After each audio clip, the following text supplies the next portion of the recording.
تو جو لوگ جمعہ بھی نہیں پڑھتا ان کی تکلیف کیا ہوگی؟ جو جمعہ کی دورے کٹ پڑھ کے بھاگ جاتے ان کی تکلیف کیا ہوگی؟ میرے بھائیوں، آج کل تو حالات یہ ہیں کہ نوجوانوں کا بدن خوبصورت ہے تو جسم پہ وہ کچھ گندواتے ہیں اور عجیب عجیب قسم کی ڈیزائن بناتے ہیں۔ میں نے سوچا یہ ڈیزائن آج بن رہی ہے، حدیث میں اس کا ذکر ہے کہ نہیں؟ تو علامہ سید محمد ابن عبد الرسول برزنجی کی کتاب جب میں نے اٹھا کے دیکھی تو انہوں نے لکھا کہ قیامت کی نشانیوں میں سے ایک نشانی ہے کہ لوگ اپنے جسم پر گندوائیں گے، اور سب سے زیادہ عذاب اللہ اگر کسی پہ کرے گا وہ تو ایک بے نمازی ہوگا اور دوسرا اپنے جسم پر گندوانے والا۔ ٹیٹو بنانا جس کو کہتے ہیں آپ اپنی زبان میں، اس کو حدیث میں گندوانا کہا گیا کہ اپنے جسم پہ گندوائیں۔ حدیث میں آج لوگ کر رہے ہیں، 1450 سال پہلے اللہ کے رسول علیہ السلام نے فرمایا قیامت کے قریب لوگوں کا یہ حال ہوگا کہ لوگ جسم پر جو ہے گندوائیں گے، جس کو آپ نے نام بدل کر انگریزی میں کہتے ہو، اللہ کے رسول علیہ السلام کی حدیث کا ترجمہ اردو میں کیا گیا ہے کہ جو لوگ اپنے جسم پہ گندوائیں گے۔ دیکھو اللہ اکبر، ایسا نہ کرو، اس لیے کہ ہم میں سے کسی کا بھی وجود اللہ کے عذاب کو برداشت کرنے کی طاقت نہیں رکھتا۔ اللہ کے رسول علیہ السلام فرماتے ہیں جہنم میں ایک وادی ہے، اس وادی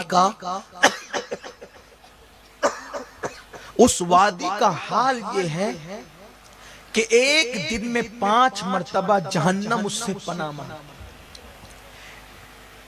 جہنم بھی ایک دن میں 5 بار اس سے پناہ مانگتا ہے، اور اس کی گرمی اور حرارت کا عالم یہ ہے۔ قرۃ العیون کے اندر اس کو فقی لکھتے ہیں، کیا لکھتے ہیں؟ لکھتے ہیں کہ اللہ کے رسول علیہ السلام نے فرمایا کہ جہنم ایک دن میں 5 مرتبہ اس حصے سے پناہ مانگتا ہے، اور اس کی حرارت اور تپش کا عالم یہ ہے کہ اس کے اندر اگر پہاڑ ڈال دیے جائیں، تو پہاڑ بھی پگھل جائے، اتنی حرارت ہے۔ وہ پوچھا گیا کہ اس میں کون ڈالا جائے گا جس میں پہاڑ پگھل جائیں گے؟ اس جہنم کے حصے میں کون جائے گا جس سے جہنم بھی دن میں 5 بار پناہ مانگتا ہے؟ تو فرمایا 2 لوگ جائیں گے، ایک تو حرام کھانے والا اور دوسرا نمازوں کو چھوڑنے والا۔ حرام لقمہ کھانے والا، نمازوں، دیکھو کتنے حلال کھا رہے ہیں۔ حرام صرف وہ نہیں، بیاج کا، سود کا، یہ صرف حرام نہیں ہے، یہ تو حرام ہے ہی ہے، بہت بدترین درجے کا حرام ہے۔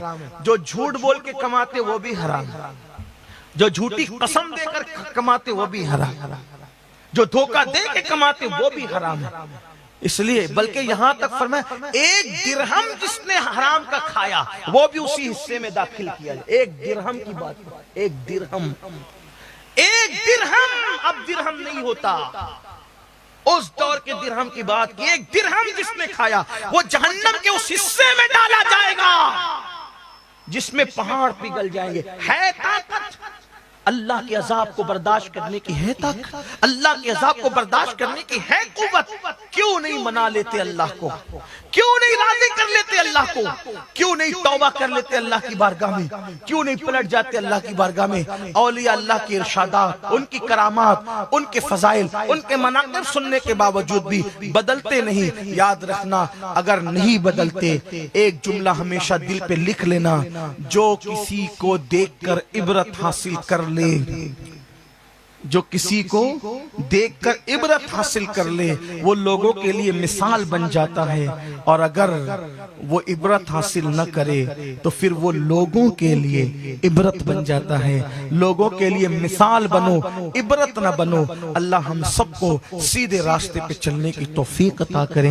غوث پاک کا دامن ہمیں قیامت تک ہماری نسلوں کو عطا فرمائے، انہی کے ساتھ اللہ ہمارا حشر نشر فرمائے۔ قادری کر، قادری رکھ، قادری یوم اٹھا، قدر عبد القادر، قدرت نما کے واسطے حافظ عبدالعلیم اور ان کے رفقا نے بڑی خوبصورت محفل سجائی۔ اللہ ان سب کو بہتر جزا دے، بلانے والوں کو، آنے والوں کو، اور گفتگو کے درمیان اگر کوئی غلطی ہو تو اللہ تعالی معاف فرمائے۔